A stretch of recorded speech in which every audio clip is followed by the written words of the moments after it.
I'm Jamie, and in this video, I'll demonstrate how to configure a simple, bridged point-to-point link using two airMAX AC radios.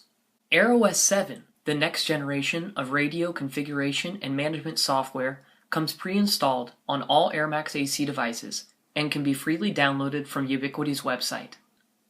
This powerful web software is simple to use, yet versatile for deployment in any outdoor wireless network. By default, each Ubiquiti radio has an IP address of 192.168.1.20. During initial configuration, my laptop is on the same local network with an IP address of 192.168.1.10.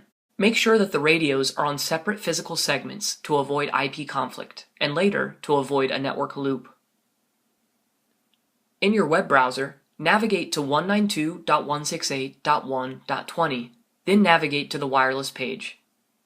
Select Access Point PTP from the Wireless Mode dropdown when configuring the AP side of the point-to-point link. Assign an SSID which the AP will broadcast so that the remote station radio can see, associate, and connect to the AP.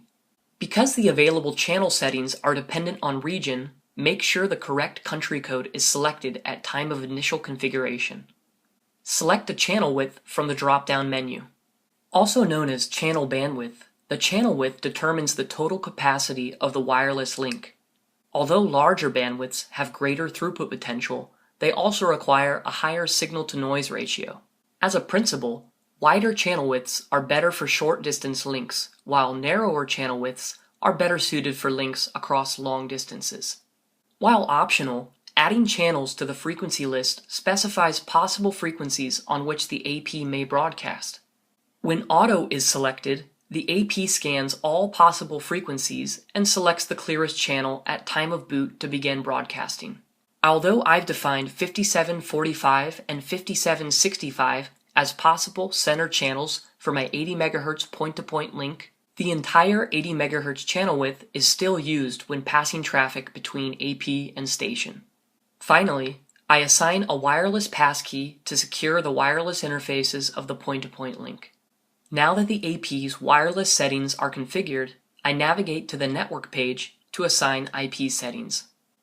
While in bridge mode, the radio works like a switch, transparently passing traffic across the wired and wireless interfaces. I leave the network configuration to simple and assign a static IP address to something unique, like .21. With a valid gateway and DNS address, the radio can reach foreign networks and resolve hostnames, like if NTP is enabled. Now, with pending changes to both wireless and network settings, I click Save Changes to apply and save to the radio's boot configuration. The AP will reboot and begin broadcasting the SSID to nearby 5 GHz stations. To begin configuring the station, I connect my laptop to the other Rocket AC and navigate to its default IP address of 192.168.1.20. Then navigate to the wireless page. Select Station PTP from the Wireless Mode dropdown to configure the station side of the point-to-point link. If I only assign an SSID, the station will scan all available channels based on country code and frequency list to connect to the AP with the clearest signal that also broadcasts a matching SSID. Alternatively, the site survey tool is a more precise method for joining an AP. This tool scans the spectrum based on available frequencies, then displays information like SSID, MAC address, and signal levels of all nearby APs. The channel width should also match that of the AP. Auto 20/40/80 matches the bandwidth of the AP, whose bandwidth is set to 80 MHz. Listing channels in the frequency list is optional since by default the station scans all available channels. If, however, you do list frequencies, make sure that the station channels match the AP's channels. Just like with frequency and channel settings, the wireless security should be set to exactly match the configuration of the AP. Once finished configuring the station wireless settings, navigate to the network page to assign IP settings. Leave the station in bridge mode to transparently pass traffic. With simple network configuration selected, I assign the station a unique static IP address, .22.